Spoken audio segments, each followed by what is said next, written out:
بسم اللہ الرحمن الرحیم الصلاۃ والسلام علیک یا سیدی یا رسول اللہ. السلام علیکم ورحمۃ اللہ وبرکاتہ. کل کی رات بہت اہمیت کی حامل ہے. اللہ تعالیٰ کے حضور ہمارے اعمال پیش کیے جانے کی رات ہے، جس کو شب برات کہا جاتا ہے، جس میں ہر حکمت والے کام کا فیصلہ کر لیا جاتا ہے. اللہ تعالیٰ کی بارگاہ میں مخلوق کے اور اس کے بندوں کے ہمارے اعمال پیش کیے جاتے ہیں.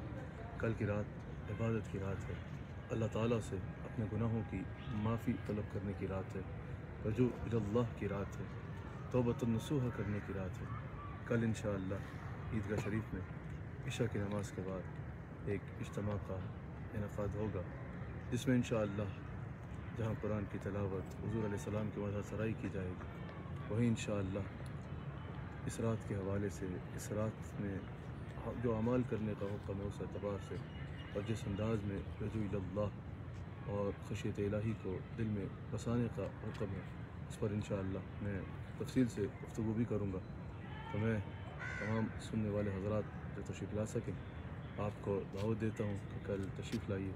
ہمارے ساتھ مل کے یہاں جہاں اجتماعی استغفار کا سلسلہ بھی ہوگا، اس کے بعد اوراد و وظائف، ختم خواجگان اور صلاۃ تسبیح کا بھی محفل کے بعد سلسلہ ہوگا. ہمارے ساتھ تشریف لائیے اور ہمارے ساتھ مل کے حضرت خواجہ عبد الکریم رحمۃ اللہ تعالیٰ علیہ کے مزار مبارک کے سائے میں اس محفل میں شریک ہوں.